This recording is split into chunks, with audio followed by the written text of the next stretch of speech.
Disclaimer, must not be vaxxed against satire.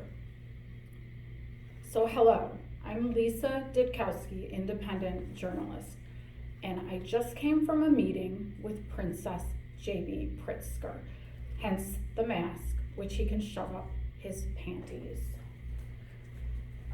Excuse me. Okay, welcome. So I just met with J.B. Pritzker. He was wearing 2 N95 masks.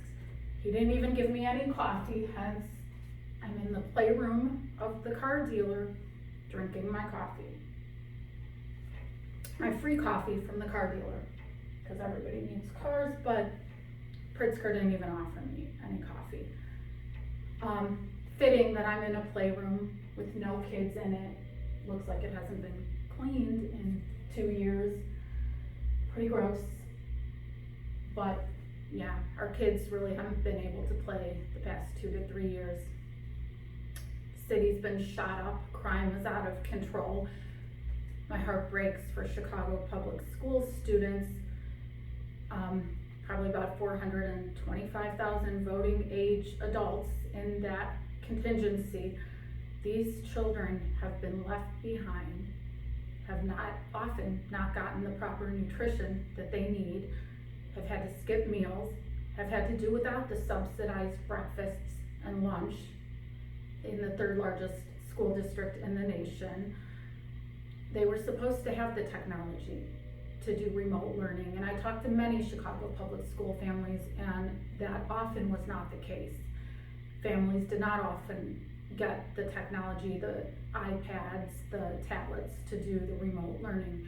Hence, these children were often in abusive home situations, sexual abuse, incest, verbal abuse, mental abuse, and horrific physical abuse.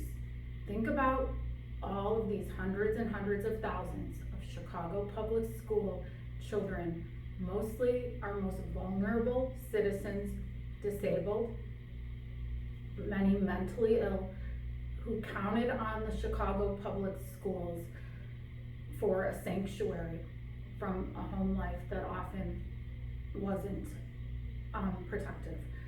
And they lost their one sanctuary that they had, and then when they went back, these sanctuaries turned into the hellhole that Darren Bailey for governor and Stephanie Trussell for lieutenant governor talk about. So it's imperative that we fire Princess Pritzker. He explained to me that the new name came from his relationship with MBS, the Kingdom of Saudi Arabia, and Xi Jinping, the dictator of China who runs the Communist Chinese Party, the CCP, and how he is their princess. Tom DeVore is right. Tom DeVore is running for Attorney General in the state of Illinois.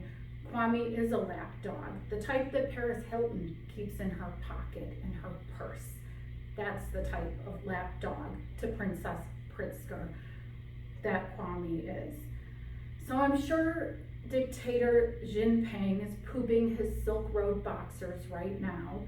He was outed by Princess Pritzker in a meeting with me this morning. And MBS of the Kingdom of Saudi Arabia is coughing up his harissa.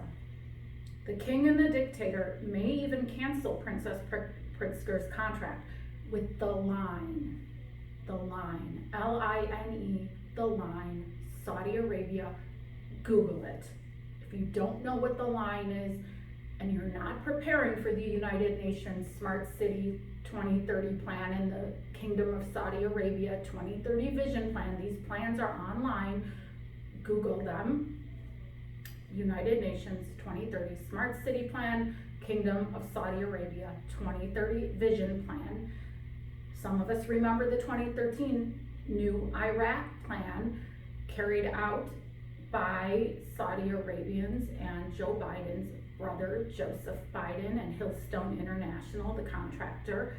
So these plans go way back and have been enacted to pillage our Middle Eastern neighbors, fake wars, warmongers, as Tulsi Gabbard said yesterday. A global cabal of elitist warmongers. Our global friends have been pillaged, raped, slaughtered, victims of horrific, unreal genocide also that globalists could steal their lands, their mineral rights, their sea rights, fishing rights. That was a big thing with British exit Brexit. I still don't know if it's determined because of all the land and sea rights surrounding the UK. So are they really exited?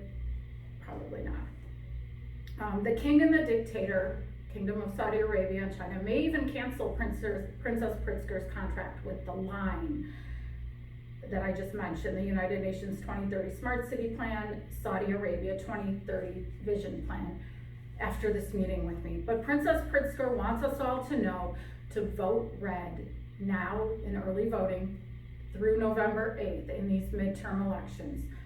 Princess Pritzker said the former presidential candidate and U.S. Department of Defense servicewoman, decorated servicewoman, her historic viral announcement yesterday made him cry.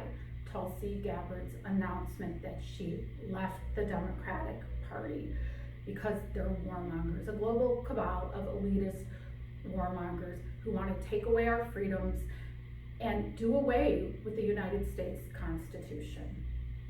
He said it was the first time he cried, Pritzker, since COVID, because crying spreads COVID, and the saliva harvesting T3 Shield CCP plot is going so swimmingly for him and the king and the dictator. He hasn't had time to direct the harvesting of tears, but he took an Illuminati poll in child trafficking and grooming circles, and they loved it.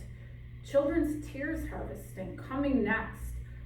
Lindsey Graham, Lady G, as he's known in Washington, D.C. circles, said Pritzker, has already smuggled samples out of Afghanistan. Bottom line, Pritzker said, vote red. Our blood is red, our hearts are rosy, hopefully, most of us still, although his is blue, probably if he hasn't cried until today. Princess Pritzker wants all blue voters to change to red. And he wants you to know that if you're a Democrat and you're registered blue, you can vote red. Yes, we can vote red. Hallelujah.